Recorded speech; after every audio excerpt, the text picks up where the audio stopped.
न्यायालय के बारे में कुछ फेमस स्टेटमेंट मैं बताना चाहता हूँ, जो बड़े बड़े संवैधानिक पदों पर बैठे हुए लोगों ने दिया है अपने अनुभव के आधार पे। सबसे पहले भारत देश के पूर्व राष्ट्रपति श्री प्रणब मुखर्जी ने कहा, देरी से मिले वह न्याय नहीं मिलने के बराबर है। उसके बाद के राष्ट्रपति महोदय श्री रामनाथ कोविंद ने कहा, the culture of adjournment has become a norm in the courts. Probably that is the main reason for delay, so denial of justice in the courts. पूर्व के chief justice of India mister T.S.. Thakur ने कहा, the judiciary is facing the danger of credibility which is challenge from inside. इसका मतलब हुआ कि न्यायपालिका को विश्वसनीयता का खतरा है और यह खतरा न्यायालय के अंदर बैठे हुए लोगों से ही है। सुप्रीम कोर्ट के पूर्व जस्टिस श्री मार्कंडेय काटजू, जो हाई कोर्ट के जज भी रहे, हाई कोर्ट के चीफ जस्टिस भी रहे और बाद में सुप्रीम कोर्ट के जज भी बने, एज क्राइटेरिया के अनुसार से ही केवल वो सुप्रीम कोर्ट के चीफ जस्टिस नहीं बन पाए, लेकिन उन्होंने लंबे अनुभव के आधार पर कहा कि मोर देन 50 to 60% जजेज of the High Court and Supreme Court are corrupt. अर्थात हिंदी में कि 50 से 60% से ज़्यादा हाई कोर्ट और सुप्रीम कोर्ट के जज भ्रष्ट हैं।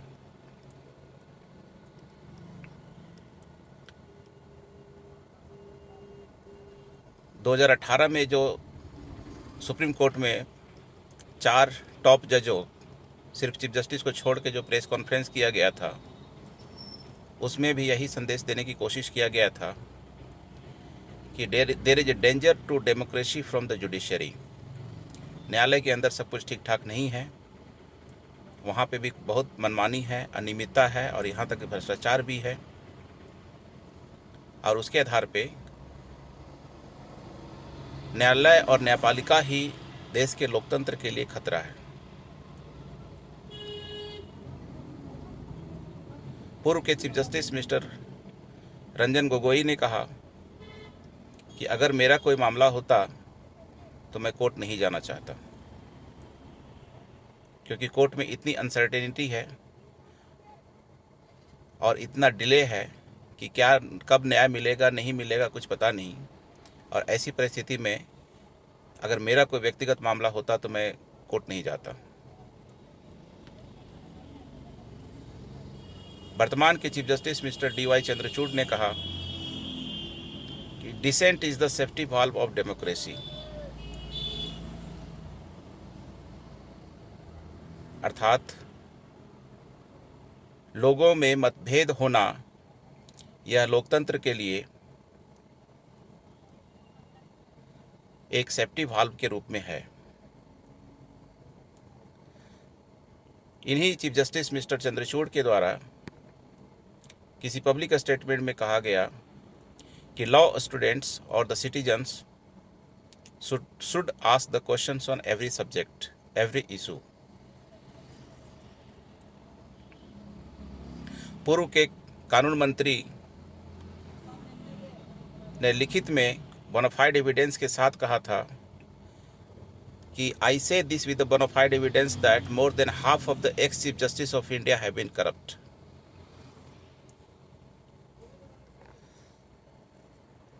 कुछ समय पहले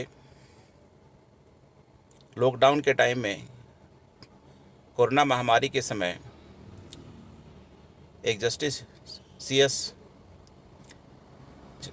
कर्नल ने न्यायालय में हो रहे अनियमितता और भ्रष्टाचार के मुद्दे को उजागर किया और उसके लिए उन्होंने प्रधानमंत्री जी को चिट्ठी लिखा, जिनकी आवाज़ को दबाने के लिए सुप्रीम कोर्ट के जजों ने उन पर कंटेम्प्ट किया और उन्हें 6 महीना की जेल की सज़ा भी दिया। 6 महीना की सज़ा तो काट लिए, जिस सूट बूट के साथ वो जेल गए थे वही सूट बूट पहन के वापस आए। भले 6 महीना का जेल का सज़ा काटे, लेकिन देश में एक हीरो बन गए। जितने न्यायाधीश हैं एक सामान्य जनता की नज़र में Justice Karnan is the most respectable and credible जज ऑफ द इंडिया। भले वो चीफ जस्टिस ना बने हों, भले वो सुप्रीम कोर्ट के जज ना बने हों, भले वो सुप्रीम कोर्ट के चीफ जस्टिस ना बने हों, लेकिन लोगों के दिल जीत लिया उन्होंने। भले उसके लिए उन्हें 6 महीना जेल का सज़ा काटना पड़ा तो काटा। पटना हाई कोर्ट के एक जज साहब ने न्यायालय में किस तरह का नेक्सस चलता है और किस तरह से चापलूसी चाटुकारिता चलती है लोअर कोर्ट से लेके हायर कोर्ट तक में, और किस तरह से वहाँ साठ गांठ है और भ्रष्टाचार है, इस मुद्दे को उजागर करने के लिए एक आदेश पारित किया। लेकिन आनन फानन में उसी हाई कोर्ट के चीफ जस्टिस ने तुरंत एक 11 जजों का बेंच बना के वो सिंगल जज के आदेश का रद्द कर दिया। यहाँ तक कि जो सिंगल जज के जज साहब ने जो आदेश की कॉपी प्रधानमंत्री कार्यालय भी भेजने के लिए कहा था, उसे भी नहीं भेजने का आदेश दिया गया। न्यायालय बहुत सारे उदाहरण हैं जिसके आधार पे जो चीफ जस्टिस साहब ने कहा था कि judiciary is facing the danger of credibility which is challenge from inside, यह बहुत सारे कारनामों से स्वतः प्रमाणित होता है। उतना ही तक नहीं, कोर्ट में कंटेम्प्ट ऑफ कोर्ट एक्ट 1971 एक हैंडी वेपन के रूप में इस्तेमाल किया जाता है। उसका उपयोग कम और दुरुपयोग ज़्यादा किया जाता है, और न्यायालय और न्यायाधीशों के खिलाफ जो भी आवाज़ उठाता है उसको क्रश करने के लिए, उसको कुचलने के लिए उस कंटेम्प्ट ऑफ कोर्ट एक्ट का दुरुपयोग किया जाता है। और उसके पीठ पीछे न्यायालय में घोर अंधकार रख के न्यायालय में घोर अनियमितता और भ्रष्टाचार किया जाता है, सट्टेबाजी किया जाता है।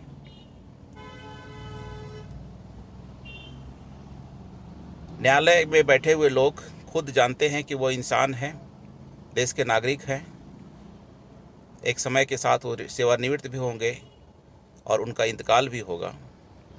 उसके बाद भी जैसे ही कुर्सी पर बैठते हैं अपने आप को भगवान समझने लगते हैं और अपने लिए लॉर्ड सब सुनना पसंद करते हैं। इससे प्रतीत होता है कि अंग्रेज तो 1947 में चले गए, लेकिन अपनी दास्ता भरी मानसिकता को यहाँ छोड़ गए, और शायद उनके ये वंशज हैं जो अपने पूर्वजों का रीति नीति प्रवृत्ति संस्कृति और मानसिकता का भली भांति पाल रहे हैं, पोस रहे हैं और उसे आगे बढ़ा रहे हैं। चेन्नई हाई कोर्ट के एक जज साहब ने कहा कि don't call me my Lord. Supreme Court के एक जज साहब ने कहा कि I will give you half of my salary if you don't call me my lord. लेकिन इतना और भी राजस्थान हाई कोर्ट के पूरे फुल बेंच ने रेजोल्यूशन पास किया कि कोई वहाँ माई लॉर्ड शब्द का इस्तेमाल नहीं करेंगे। लेकिन जिनमें नैतिकता है वो ऐसा करते हैं, लेकिन उनकी संख्या माइनॉरिटी में है, और डेमोक्रेसी में majority prevails, majority becomes truth, merit और नो मेरिट।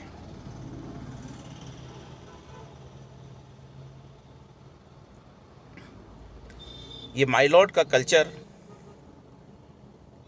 कुछ लोगों के द्वारा आपत्ति उठाए जाने के बाद भी क्यों नहीं बंद हो पा रहा है, इसका सीधा मतलब है कि न्यायालय में चापलूसी चाटुकारिता करने वाले वकील जज साहब को खुश करने की कोशिश करते हैं ताकि उनसे कुछ फेवरेबल अपने फेवर में जजमेंट लिया जा सके और अपना पॉकेट भरा जा सके। जज भी ऐसे शब्दों को सुन के, झूठी प्रशंसा ही सही, वो सुन के खुश होते हैं और वो वकील साहब के फेवर में कुछ फैसला देते हैं। सच्चाई से बहुत दूर होते हैं। वैसे तो कानून में हियर से विटनेस का कोई वैल्यू नहीं है, लेकिन वकील साहब भी अपने क्लाइंट की बातें सुन के कोर्ट में बताते हैं और उसके आधार पे जजमेंट होता है, तो क्या वकील साहब के द्वारा जो कही गई बात है, कही सुनी बात है, वो हियर से नहीं हुआ? वो भी हियर से है, लेकिन उसके बाद भी होता है। तो न्यायालय ही एक ऐसा जगह है जहाँ नैतिकता सबसे किनारे रह जाती है। नैतिकता किनारे रखे जाने की संख्या कितने लोगों में है? इसकी संख्या 90-95% है।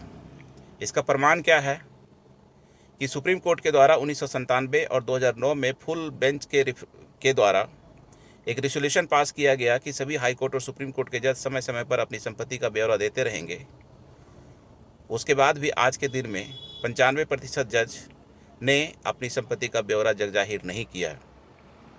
और का तो और छोड़ दीजिए, सुप्रीम कोर्ट के चीफ जस्टिस साहब जब खुद नहीं कर रहे हैं या हाई कोर्ट के अन्य हाई कोर्ट के चीफ जस्टिस नहीं कर रहे हैं, तो बाकी लोग क्या करेंगे और क्यों करेंगे। कॉलेजियम के बारे में पहले भी सवाल उठे हैं और आगे भी उठते रहेंगे। इस कॉलेजियम सिस्टम को दुरुस्त करने के लिए भारत सरकार ने जो नेशनल जुडिशियल अपॉइंटमेंट कमीशन करके कानून लाया था, उसे आनन फानन में न्यायाधीशों ने अनकॉन्स्टिट्यूशनल घोषित कर दिया, ताकि उनके दुकानदारी में कोई बाधा उत्पन्न ना हो। जिस तत्परता के साथ सुप्रीम कोर्ट ने national judicial appointment commission act को अनकॉन्स्टिट्यूशनल घोषित किया, उसी तत्परता के साथ न्यायाधीशों ने कंटेम्प्ट ऑफ कोर्ट एक्ट 1971 को क्यों नहीं अनकॉन्स्टिट्यूशनल घोषित किया। इसका सीधा कारण है कि कंटेम्प्ट ऑफ कोर्ट उनका हथियार है, उनका सारे दुकानदारी चलाने में, अपना निमित्ता भ्रष्टाचार करने में। जो उनके फ़ायदे का चीज़ है उसे वो अनकॉन्स्टिट्यूशनल घोषित नहीं करेंगे। लेकिन नेशनल जुडिशियल अपॉइंटमेंट कमीशन उनके फ़ायदे का चीज़ नहीं था, बल्कि उनके एकाधिकार, उनके मनमानी पे अंकुश था। इसलिए आनन फानन में उसे अनकॉन्स्टिट्यूशनल घोषित किया गया। तो इस तरह से सुप्रीम कोर्ट के द्वारा ही, सुप्रीम कोर्ट के जजों के द्वारा ही संविधान के विभिन्न प्रावधानों का अपने स्वार्थ के अनुसार से व्याख्या किया जाता है और उसका उपयोग और दुरुपयोग किया जाता है। ऐसी परिस्थिति में यह कहना ज्यादती नहीं होगा कि सुप्रीम कोर्ट संविधान का रक्षक नहीं बल्कि भक्षक है, और वो लोकतंत्र का रक्षक नहीं बल्कि लोकतंत्र के लिए खतरा है। सोचने वाले, जिनको भी सामान्य बुद्धि है, वो सोचेंगे, इस पर विचार करेंगे कि मैंने बातें जो कहा है वो क्या गलत कहा है। और अदालत की अवमानना का डर के कारण से लोग बोल नहीं पाते हैं, लेकिन मैं डर के आगे जा रहा हूँ। रिस्क है, नो रिस्क नो गेन।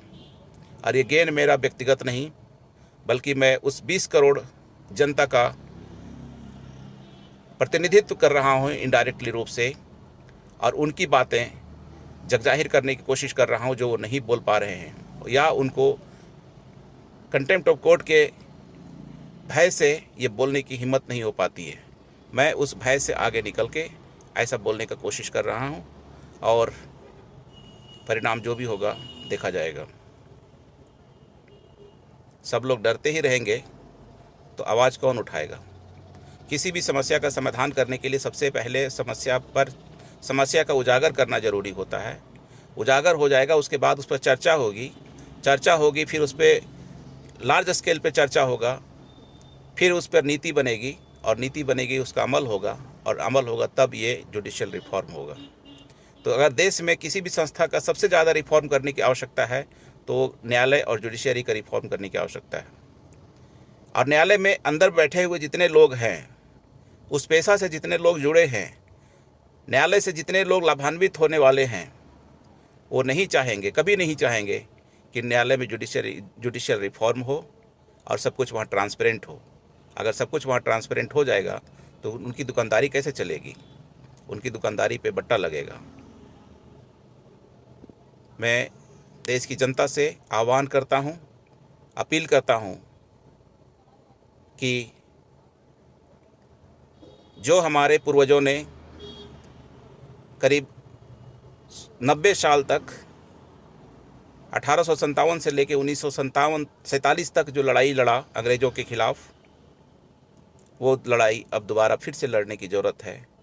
और वो अंग्रेज़ तो चले गए, लेकिन ये भारतीय ही है जो अंग्रेज़ों की मानसिकता को ढो रहे हैं और उस पर अपना व्यक्तिगत हित और स्वार्थ साधने की कोशिश कर रहे हैं। उसके खिलाफ़ लड़ना है और उसके खिलाफ़ आवाज़ उठाना है।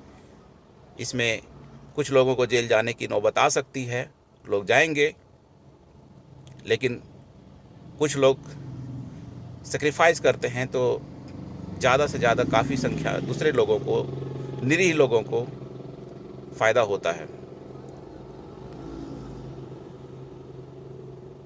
एक छोटी सी कविता है कि जब न्यायाधीशों की नीति, नियत और निष्ठा निष्पक्ष, निपुण और निर्विरोध हो, तो निष्ठुर, निर्गुण, निकम्मा कार्यकर्ता और निरीह नादान जनता भी न्यायाधीशों के नेक कार्य में न्यौछावर हो जाता है, उसके आदेश का पालन करता है, उसका सम्मान करता है। परंतु जब न्यायाधीशों की नीति, नियत और निष्ठा में खोट होता है तो न्यायालय में न्याय नहीं, दुर्भावना से दुर्व्यवहार, व्यभिचार और भ्रष्टाचार होता है। और जब ऐसा होता है तो समाज में अपराध होता है। और न्यायालय में बैठे हुए जितने वकील हैं या जज हैं, उन लोगों की ये मंशा कभी नहीं रहती कि समाज में अपराध कम हो। वो लोग तो चाहते हैं कि समाज में ज़्यादा से ज़्यादा अपराध हो, ताकि ज़्यादा से ज़्यादा कोर्ट में केस आवे, ताकि ज़्यादा से ज़्यादा उनकी कमाई हो। मैं दर्शकों से अनुरोध करता हूँ कि इस मुहिम में शामिल हों, अपने डर भय से थोड़ा आगे बढ़ें, मेरे संदेश को ज़्यादा से ज़्यादा लोगों तक शेयर करें। मेरे इसी तरह के और संदेश करीब 35 वीडियो हैं जो मेरे यूट्यूब चैनल में उपलब्ध हैं। चैनल का नाम है judicial reform by doctor Sanjay Kumar from Ranchi. Channel को सब्सक्राइब करें और उसे अपने दोस्तों मित्रों तक भी बढ़ावें। जब तक आवाज़ नहीं उठेगी तब तक समस्या का समाधान नहीं होगा। तो अभी पहला स्टेज है जहां ज़्यादा से ज़्यादा लोग आवाज़ उठावें, अपने अधिकारों के समझें और अपने संवैधानिक अधिकारों की रक्षा के लिए खुद आगे आवे, क्योंकि जो संविधान के रक्षक हैं वो रक्षक नहीं बल्कि वो भक्षक हैं। Thank you.